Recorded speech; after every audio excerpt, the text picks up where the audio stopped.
the GM, Kevin Chapman.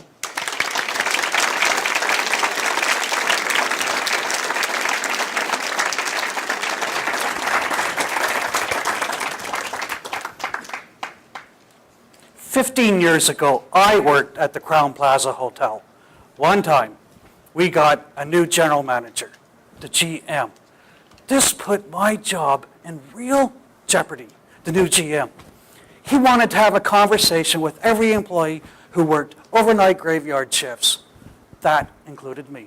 He wanted to know our education, family background, personal interests. Contest chair, Toastmasters, right? Yes, I made it.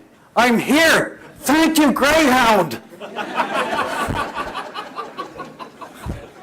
Except I'm in trouble. I have Asperger's syndrome, which means I'm unique. When it comes to being unique, I'm just so different. I work night shifts to avoid risky conversation with GMs. This conversation was to be the turning point in my lifetime of inferiority. The next day, it was strange. I'm at the hotel with the sun up. Conversation. I was sulking, crying. Conversation with the GM.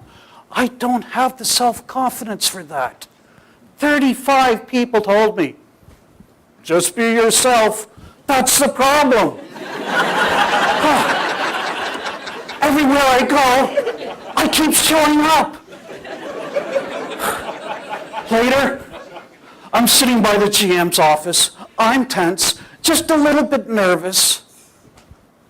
The GM, his main hobby, he loves horses. He loves going to the racetrack, betting on horses. I went to the racetrack once. The horses I followed the horses.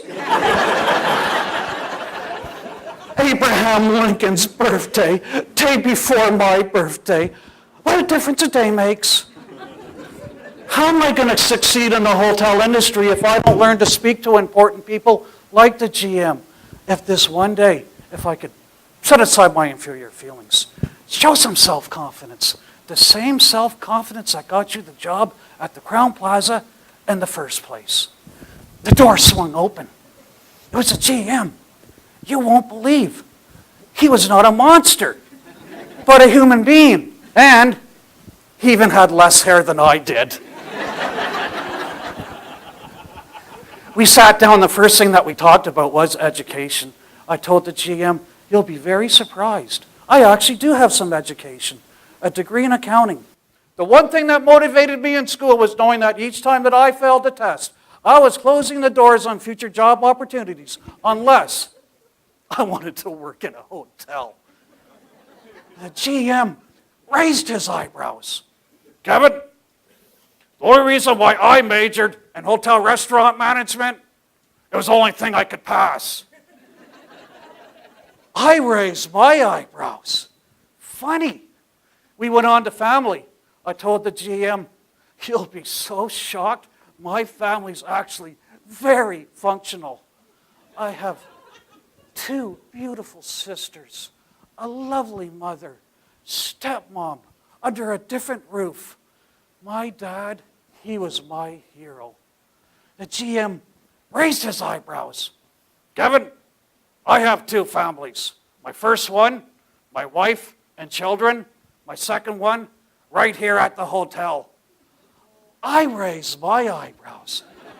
I like him. We went on to personal interest. I told the GM that my hobbies are associated with anything that is fun. Movies, music, sports, television. Also, I love making customers laugh at the hotel. One morning, I approached a manager. I said, all night long with customers, I was very, very, very entertaining. The GM's eyebrows furrowed. Kevin, when I worked night shifts, I could never understand why customers would ask me for a wake-up call when I was the one who had trouble staying up all night long. I should get the wake-up call.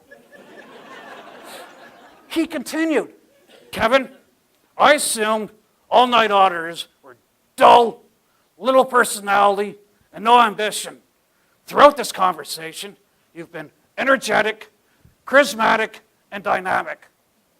Kevin, you're quite interesting. My eyebrows furrowed.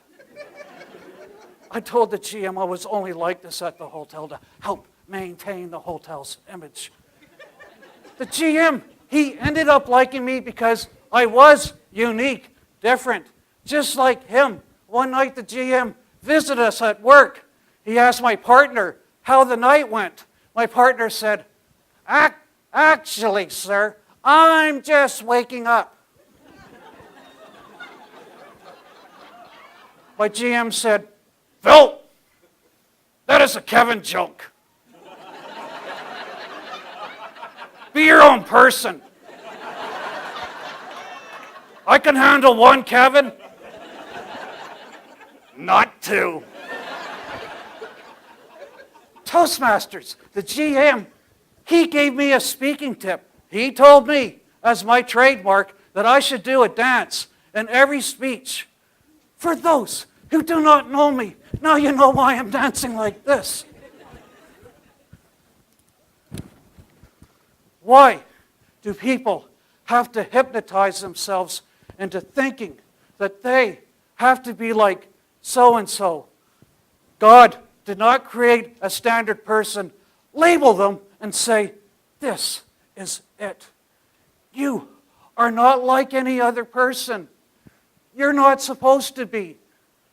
Abraham Lincoln said, God must have created the common person because he created so many of them. Lincoln is wrong. God must have created the unique, different person because he created so many of them. I look at every single person in this room. You have your own eyes, hair, personality, your beautiful uniqueness. Treasure that. When you go home tonight, look in the mirror. Have a conversation with that person. Love their uniqueness. I promise you, it will love you back.